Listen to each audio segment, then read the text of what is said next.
That's Yep. essentially what it was. Just they were out uglied by Lesser of the. two evils. So the question becomes, Eric, you want to see him keep winning, or would you rather that draft pick be more towards the top?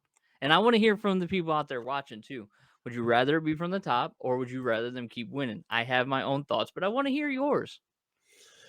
Man, if you would have asked me beforehand, I would have said, let's bring the wins in. We got to get some kind of momentum. It still feels early. What do you mean by I didn't beforehand? Hold on. What do you mean by beforehand? before the game started.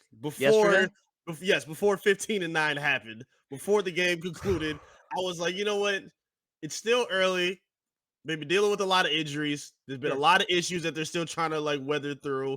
I don't feel right writing them off, even though I have every right to as a Detroit sports fan, but whatever.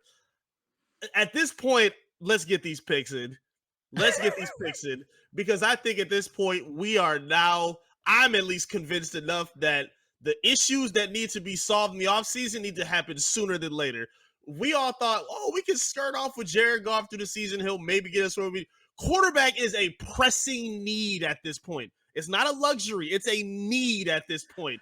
You can make the argument that running back will be a need, even though the Lions have been pretty good Good. in the run For game. sure. DeAndre Swift's health concerns could be a need. The receivers, there's a Not need. The defense, all that speaks for itself. not to mention next year is the last year of Swift's deal. Exactly. That's the point of it. Hey, open wound, You know what? salt, right? Like, I mean, Pour I it get it, right right? in. That's what Exactly. I'm trying to do here is But eh, I mean, you go see ahead. it. I mean, we all see it. We see the same thing, man. It's this team needs to be able to stack up all the picks and use them properly, especially Brad Holt. This is a huge draft for him coming up. You get extra picks from the Hockenson trade. You already had extra ammunition. The Rams are what I don't know what's going on with them Oh, right it's now. beautiful. It's It's amazing. beautiful. I'm shocked, but it's Freaking beautiful. amazing, actually, what's So going on you with the Rams. you need to put them in the best position possible for this offseason. At this point, I'm all in for the draft. Whatever you. Such a sad thing. We're the first week in November and you're already looking towards April? Listen, Come man. on, I man. was this. It feels like we're in draft mode I already. feel like I need to bust out the blue Kool-Aid at this point just to You bring can you do it? back a little You go bit. right ahead. No, I ain't gonna do that. No Did way. yes? Yeah, yeah, man. Please Because don't. and here's the deal. So I think you answer this question 2 ways, right? From the fans' perspective, you definitely wanna see wins, but you also wanna see long-term sustained wins. Of course. And look, nobody knows what the Rams are gonna do. We, kinda hope and pray that they just continue to slide down and maybe we get a top 10 pick from them. If we get a top 10 pick from them, winning a whole bunch and doesn't really affect us that much. It just moves us, we might have 2 mid-round first round picks, but I think winning matters. And especially like yesterday was ugly. Yesterday was horrid, actually. Awful. Awful. It was more horrid on the offensive side than it was on the defensive side, and we can get into that if you Yes. want. And you got a quarterback that threw for 137 yards, 2 touchdowns, even though they're only 1-yard tosses, and a horrible interception, which should have been 3 interceptions. But and I'm gonna like be the optimist, which I know is like a total role reversal for me on Yes, it is. this team, but Yep. I'm okay wearing that banner, right? Yep. And hold on, before I get into this, I'm just gonna play a little. We need a backing track for the This, 2022 yeah. Let's NFL set the. draft class that Brad Holmes has brought in, because those dudes shined yesterday. Mhm. Those dudes were the reason that they won, flat out. Yep. They're the reason they won. When you have Kirby Joseph, who is just flying all over the field, he is to me the biggest surprise, and I think the best surprise. And I love it because I love the way that he plays. He was rewarded out of the pick that they got in the trade for Kenny Galladay. That's the pick they used was for Kirby Joseph, and he looks like an absolute stud after last week. Absolute stud, and I love it. And I was sitting here thinking like, we didn't know who he would be, and the coaches didn't know who he would be, but yet at the same time, they already think that he is way ahead of where they thought he would be. Yep. Maximilian I agree with Maximilian here, right? Believe in Holmes. And there's a reason why I want to keep sitting on this and I want to keep talking about it is Okay. because they showed out yesterday. Holmes has had 2 draft classes, if I'm not correct, right? I am correct, right? He's Yeah, had it's 2 two at this draft point. classes. Yep, Who made the biggest impact in the first half? Derek Barnes that's from true. the That's his 2021 draft pick. easily his best game yesterday. For Easily sure. his best game. Some may even say 2 years into the league, a coming out party in a lot of ways. You can make the argument. I think he had 12 tackles. He had a sack. He had a pass breakup at the goal line, which led to the first Kirby Joseph interception. He's had a few nice goal line stands or the third down. Tackle So that he made on AJ Dillon on third down was phenomenal. Huge play. Yep. But then you got Aiden Hutchinson recognizing a tackle eligible and going and making a pick, right? That was phenomenal. It was. And then you have Kirby Joseph with 2 interceptions and 10 tackles. That's not to mention Malcolm Rodriguez has been all over the field all year long. Penei Sewell is one of the best linemen and is going to be probably the best lineman in the league in not too distant of a future. So there's hope, right? And I don't listen. I've been reading on Lions forums and all these things of playoff. If they win out, they're only 2 games back of the Wild. Like they're not. They're further back than we think. Right. But winning and establishing a winning culture and the right way to win and the feeling of winning is important for these young guys. So I guess at this point, you got to decide if you want to be gritty with these wins or if you want to be conservative. I know, but that's what you're saying right now. Man. You want to be that. That's what you want. I thought we banned that word from this show. We should. You no still more got the G hat. word. You still got that hat, so you throw that hat on. Am I wearing it? Yeah. Look at my bald and beautiful head. I ain't wearing no grit hat. Shaved up and everything. You didn't change, man. But at this point, yeah, you're just basically saying you have a lot more hope in Brad Holmes than maybe a lot do, because at this point, he has the least pressure of him in this regime right now. We're gonna talk a little bit about Dan Campbell in a second, but to me, I still think, because I have such little faith in the product that I'm seeing on the field, because the schedule's getting harder at this point and Goff is getting worse. Like, you're seeing a lot more things develop with this team. And again, it's early, but I'm in the mindset of wanting to stack up with that top end talent, because this is a draft where a lot of the things that they need are at the top. So if you want to get Bryce Young, if you're looking for Jalen Carter, if you're looking for Will Anderson, you're gonna have to You said the right up name on some of these games. You said the right name. Yeah, I gotta You give saw choices. this Just weekend. choices. You saw this weekend. There's not a college quarterback I would draft early. I would not draft Stroud in the first round. Stroud, I'm with you. I wouldn't draft Bryce Young in the first round. In the first round? Nah, I'm not with that one. Nah. Look at his fundamentals. I wouldn't do it. I would not do it. I mean, you can say that about a lot of quarterbacks. Pat Mahomes got bad fundamentals. No, Pat Mahomes. To me, and another one of my buddies made this comparison, so I want to make sure that they get credit for this. But he's like a better version of Kyler Murray, and Kyler Murray is not a good NFL quarterback. So he's what, Tua basically? You would take Tua on the Lions? He is not Tua. I don't think he's not. Tua at they don't all. have.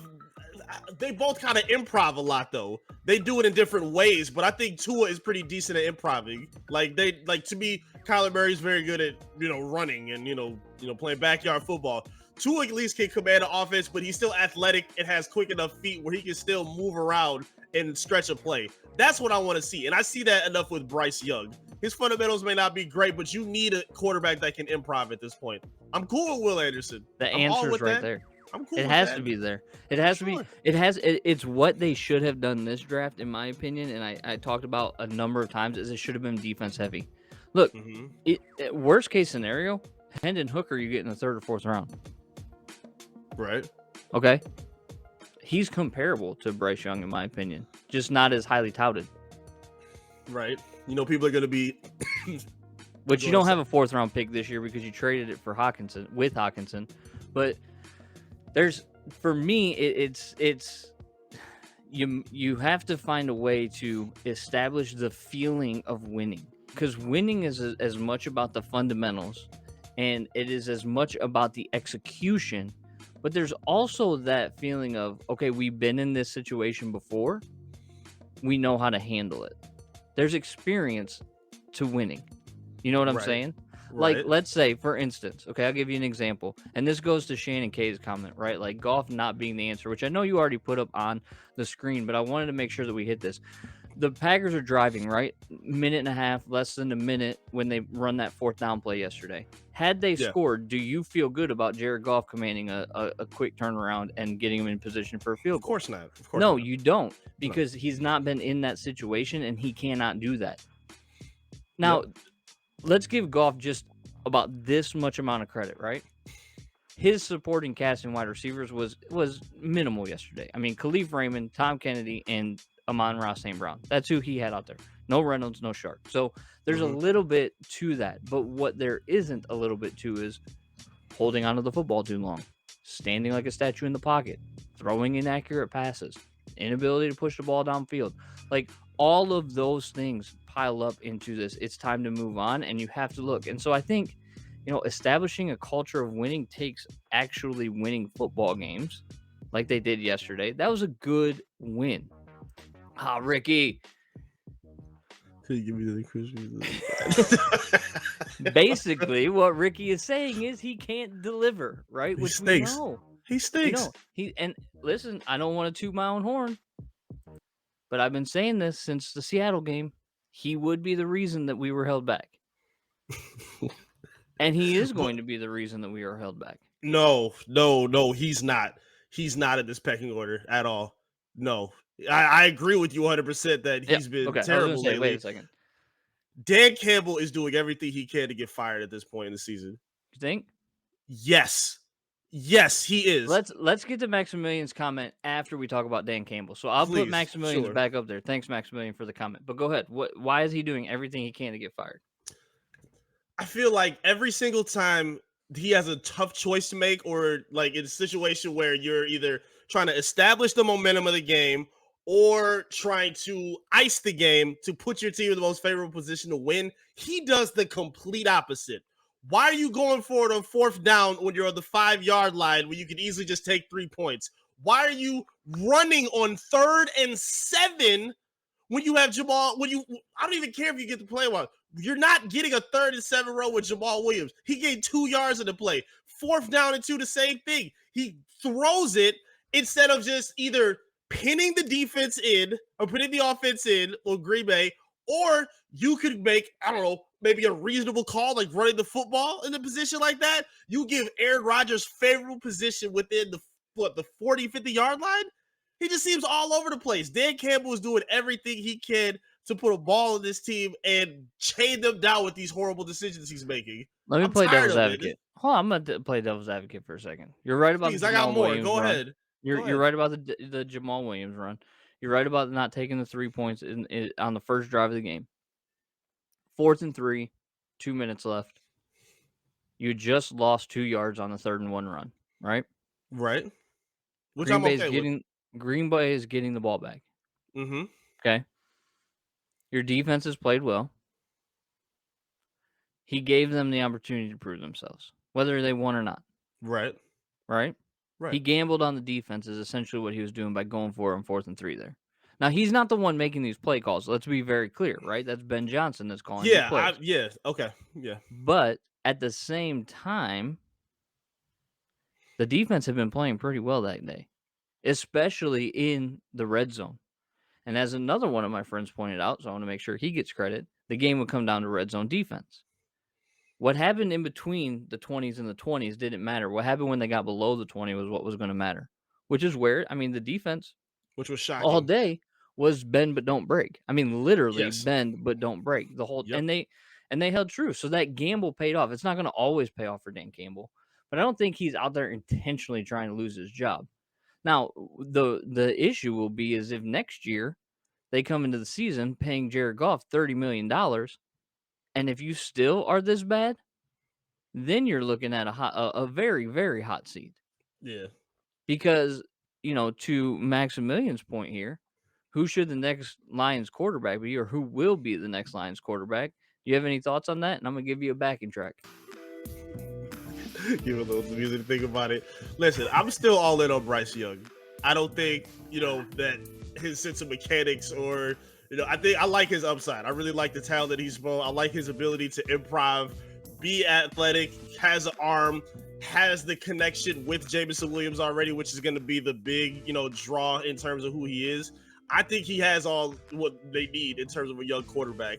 He doesn't seem big. I think he's like 6 feet, but that doesn't Not scare big. me at all. He doesn't look big at all, but he has the arm strength and the athleticism to be a competent quarterback as of right now. He doesn't need to be Lamar Jackson mobile. If you can just stretch plays and improv with the receivers that you have, I think he'll be dangerous and effective enough to do that. So that's my pick for next season. I don't have an answer to this. Boo. As far as a name goes. Just as long But as I it's not have an golf. idea. I have a Okay. thought. Okay. If the Lions are going to move on from Jared Goff, which I think financially is the right move to make. Yep. If you're going to move on from Jared Goff, then you got to find a way, because if he's on your roster, he's costing you $30 million. Okay. Right. Which is a significant chunk of change for a bottom 5 quarterback in the league. Right. At the other side, at the flip of the coin, he's going to cost you $10 million in dead cap if you let him go. Right. So he's costing you $10 million regardless. Okay. My thought is, who's the next Geno Smith? Who is that guy that needs to prove himself, that maybe hasn't gotten a chance, but is going to cost you maybe 10? I don't even know what Geno's making. I probably should have looked it up, but like maybe small, 10, yeah. maybe $12 million. Then you're still saving $8 million on the cap, right? Yep. There's got to be a way to find a backup type guy or a career backup type guy that maybe has some starting experience. I have an idea in my mind, and you're going to hate me for it. Man. He's probably too expensive, but that could put you over the hump. Mhm. One of my buddies brought up the guy Tyler Huntley from Baltimore. Like that name. Great cheap option to run an offense for 1 to 2 years while you get somebody in the pipeline, Mhm. right? I like it. That is I mean, he's proved when he comes into the league as a starter, he can hang, right? He had a good preseason. He was a hot name while he was away. He was doing really well. I liked it. I like his I don't productivity. know about that, but like, so you're like, if I'm building a team, I'm spending my assets on the biggest holes that we have. The biggest holes that we have are on defense. We need to spend our assets on defense. We also need to look at upgrading our quarterback position. Tell me Tyler Huntley couldn't potentially be an upgrade over Jared Goff, He is. especially with the saved money that's potential. Yep. Right? So that's my answer to that question, is who will be the next Lions guy? Whoever is the best, cheapest option in order to build. Because then over the next 2 years, whether you drafted a Young, right, a Bryce Young, or a Hendon Hooker, or a Will Levis, whatever the case may be, if you're drafting one of those guys, you don't want to throw them into the fire, because we know that in the NFL, your success as a quarterback has as much to do with where you're drafted to as to your actual talent ability. Mm-hmm. Case in point being Trevor Lawrence in Jacksonville. He was supposed to be an all-world talent. He is not, because of the situation that he's drafted into. So, if there's a way, like, Dre thinks here, my grandma being an upgrade over Jared Goff, which, I mean, any breathing human at this point is an upgrade, especially because they cost less. But that's kind of my thought process, is get maybe a cheaper deal guy that could come in and play quarterback for you.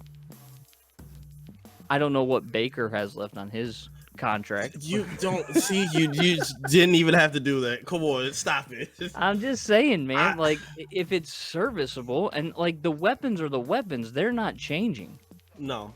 Right? And yeah, I tweeted about it. I'm like, as long as at this point, Jared Goff truthers have no more no arguments. At this point, I think it's a consensus agreement that Jared Goff ain't it moving forward. And again, Austin here's on our We wavelength. can't do it, Austin. Sorry, man. I wouldn't trade the first. You cannot give up the draft capital. I mean, Eric, we've talked about Lamar. I mean, we brought it up on this show, and then you wrote a piece about it. Yeah. But you cannot give up that type of draft capital. If they're willing to take maybe future first rounds and like maybe a second next year and a second the year after, maybe I would do that. But those two first round draft picks next year are so invaluable to building an actual team that you can't give him up you can't give it up for Lamar, especially with what he's going to cost against the cap. Ricky, I'm Right. sorry I'm breaking your heart that I brought up Baker. My choice would obviously be someone like a Huntley. Don't hold it He's against kidding. No, he me. wants Baker. You just said his name enough at this point. We out on you. We know what you really about.